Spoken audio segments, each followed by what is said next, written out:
Joe Tomasello here from Marsh Point Elementary School. Here to show a keynote presentation for the school trends, and let's get started. The objectives of this presentation is to examine the data trends. We're also going to, once we take a good look at those trends, suggest some ideas for the school improvement and suggest some ideas for professional development as well. We're going to begin by taking a 3-year history, a look at the demographics. We're going to look at 3rd, 4th, and 5th grade math, 3rd, 4th, and 5th grade reading as well. The demographics for free and reduced lunch are as follows, going back, and it's actually more than 3 years. We started in 2009 with somewhere around 15%. It steadily goes up to 2011 is our peak. It then goes down again and it's beginning to come back up, but I would say compared to the county, this is a very small percentage of free and reduced lunch, and it's not something we worry about too much.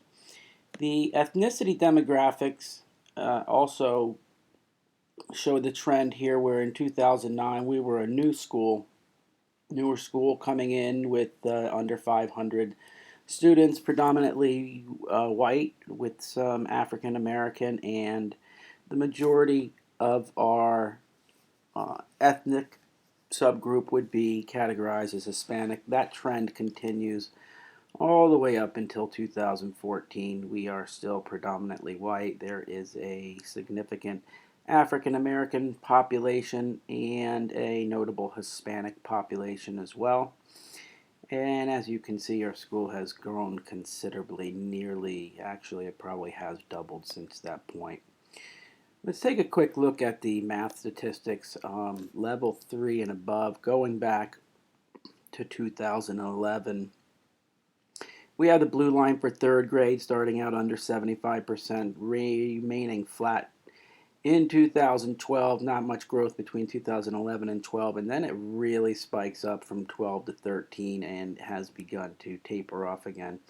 You'll notice that there's nothing going into 2015, and I apologize for that, but as it happens, we don't have our FSA scores yet, and even when we get them, I'm not sure they're going to be comparable to what we're looking at here. It's almost comparing apples to oranges, but some trends are developing. We can still see them. We can make some assumptions.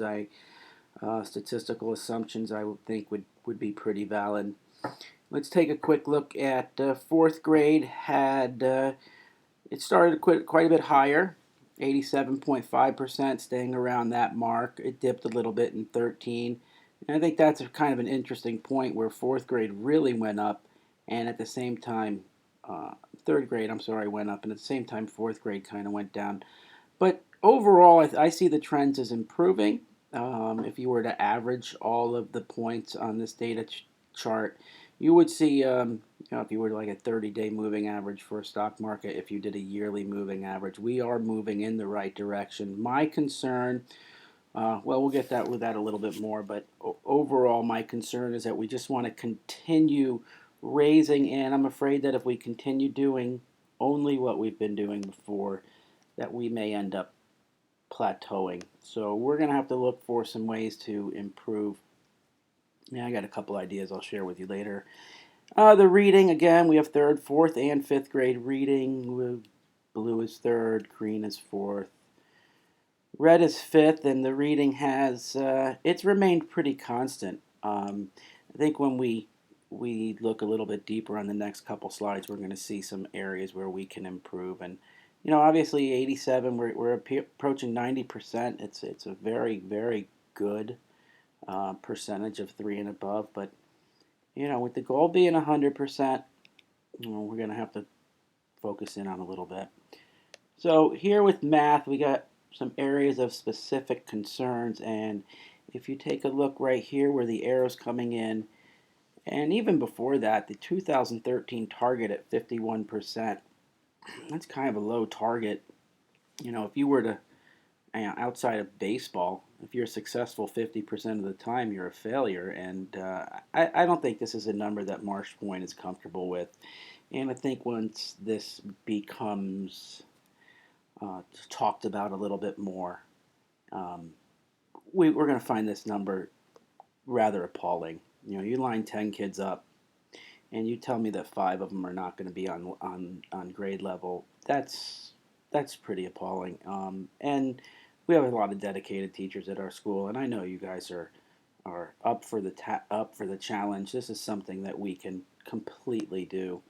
The ELL learners, these, on the other hand, I think these come with a lot more challenges, inherent challenges. They may have been only in the country for a couple weeks, and we just got somebody in here last week. They don't speak any English at all, nothing. So this this number can be deceiving. You gain a couple kids or lose a couple kids, and this percentage can change drastically. Our students with disability population, we also we get quite a bit of influx, and there's some flow here through this subgroup, but it's definitely something we want to continue to be very aware of and make cognizant and deliberate efforts to address the needs of these students. Um, so here we go into the specific concerns for reading, and we're going to find the same thing, which I guess in one regard it's not that surprising, but in another it is also to me surprising because it's consistent. So whenever you have these issues that are consistent, it's telling me it's actually can be viewed as a good thing because of the consistency, you can formulate a plan to address it. When things are inconsistent, it's pretty difficult to find a common theme to develop a plan. But when you see these consistent patterns developing, here we have the African Americans still in reading struggling, the ELL students and the students with disabilities. When you see these patterns, it's easier, in my opinion, to formulate a plan. So I just have a dedicated slide here to talk about the common threads that I've seen. Three distinct subgroups are struggling. The African American students, are ELL students, and the students with disabilities. So let's go ahead and look for some suggestions for improvement. Now, by all means, at the end of this video, I am going to ask for feedback for any suggestions, especially suggestions outside of the box. I love those. Things that we can do to help our groups, specific subgroups, or all three as a whole, or the school as a whole. So I've come up with a couple, and although we have a reading count system in our school, I would really like to identify and pull some of the subgroups that we're talking about and maybe personalize a program for them. Set up a series of books that they can be successful with, even if it's maybe a little bit below their level to begin with.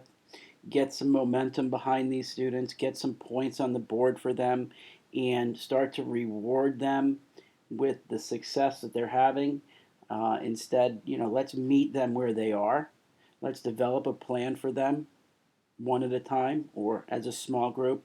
And the other thing is we could, have them working together in small groups. I have a suggestion on a slide that's coming ahead that's going to allow us to do that.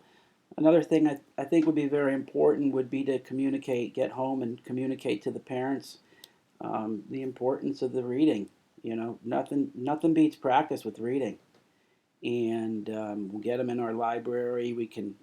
We have the means to give books to these students. This is our job. This is something we have to do. We see the numbers. We see the data. It's not something we can ignore anymore. So, getting these parents in, showing them that our desire is to get them to be better readers, and getting them on board, I think could go a long way. Finally, for the reading, and again, we're going to open this up at the end for some comments. I really, really would love to hear what you say. We have 15 to 20 minutes in the morning where our students are coming in. A lot of them having breakfast, but the buses are getting here at about with about 20 minutes to 8, and you know, anytime a student can get up and get into the classroom, turn that computer on, and do a reading exercise, whether that's take a reading counts test or something that's set up by the teacher, a reading practice or a vocabulary practice, anything that we can do, any extra time on task reading, in my opinion, is going to help quite a bit. So let's move on to math, suggestions for improvement for math. And Rocket Math, we've used that for a couple of years. It's kind of ebbed and flowed in our school. I think when we started, it was a school-wide initiative, and it's still very, very good, very applicable. But it's something that I think we really need to target our level ones and level twos with. The next thing is using of IXL during, or I like IXL. There are many other um, computer programs that they can use in fine arts, but IXL really provides a lot of repetitive, focused, standard focused practice. It's not so much the application, but I think it has a lot of good practice and a lot of embedded tutorials.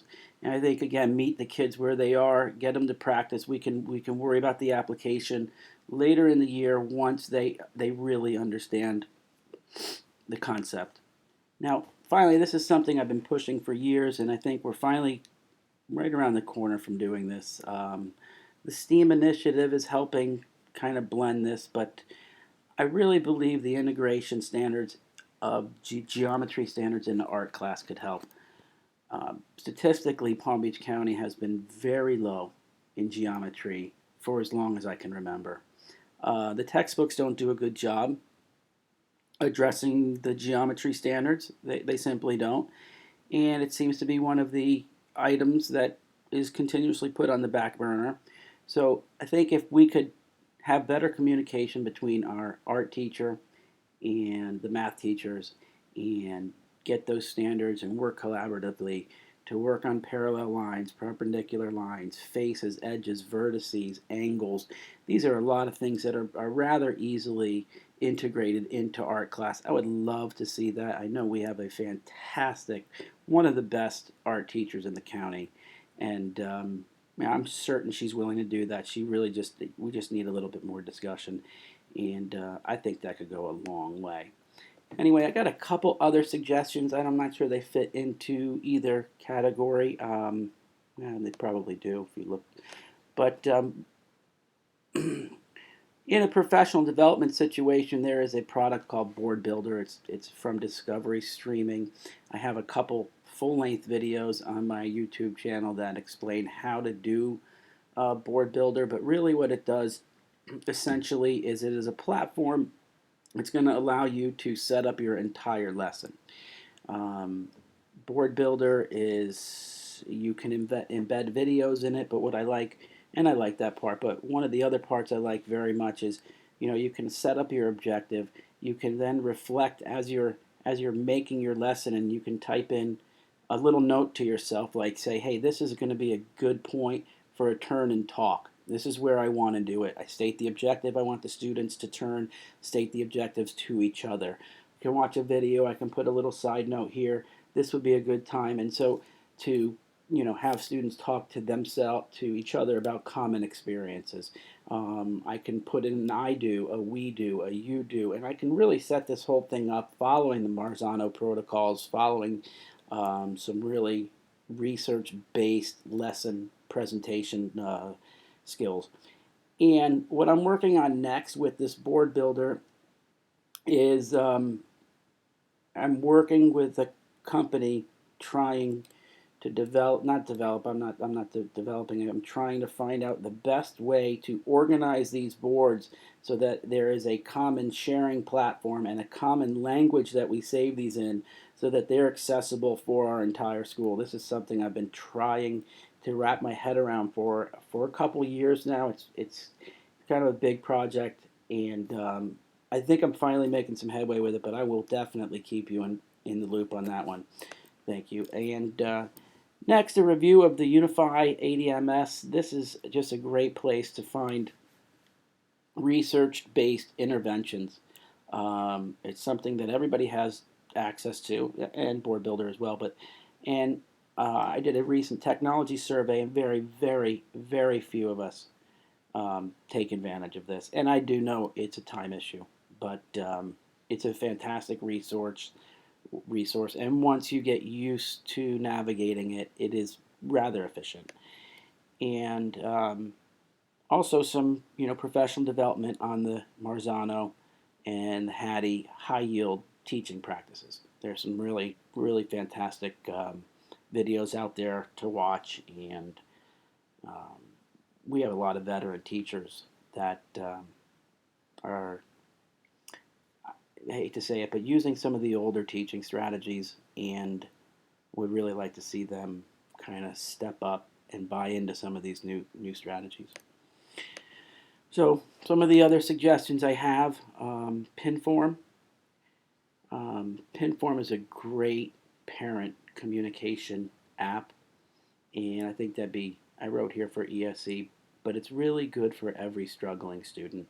Okay, it's I hate to use the word labor intensive because it really is not, but you put in the student information into your any tablet, your iPhone or iPad, and you're able to send annotated pictures home of students doing work, of their work, celebratory type things, saying great job, and it is really, really one of just a super awesome tool that I love to use. And I suppose, full disclosure, would love for you to check it out. This is an app that I developed. It is available for iProducts only. Myself and Art Gravina, who is the developer of record, but it is my app, and very excited about it. I use it. I have there's a lot of use worldwide, but check it out if you want to see something kind of neat. I think it's very innovative, and I think you'll like it. Back to what I was saying earlier, 30 book set for checkout. When we're talking about getting these students motivated, it's always nice to have a book that someone else is reading, or 2 other people are reading, or 3 other people are reading, so they have a chance to talk to each other about it. Okay, and I mean, that's just, reading can be a very social event. We are social creatures. We like to talk about things we do. So having book sets of 10 are good, 20 are good, 25 is a full class set. We have the money. I don't mean to sound flippant about it, but we have enough money to buy 20, 25, 30 books. And we're only talking, maybe 10, 15 sets of those books. And if you go to Scholastic, we can find some of those for $1 a piece. So I think there's innovative ways to get a hold of these books. And I think we need to have somebody dedicated to finding class sets of books. Also, back this up with weekly awards for reading counts per grade level, and really celebrate the successes of these kids. Now, like I said earlier, if you have any other ideas, I would love to hear them. I would love to hear them. We are here to make a difference, and I have dedicated myself to doing that. I've dedicated myself to sharing my ideas with others, and I hope you find some of these to be good, usable ideas. And finally, once again, a shameless plug.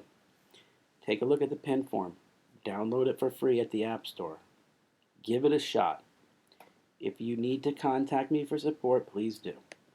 And with that said, I would like to thank you very much for your time, and have a wonderful day.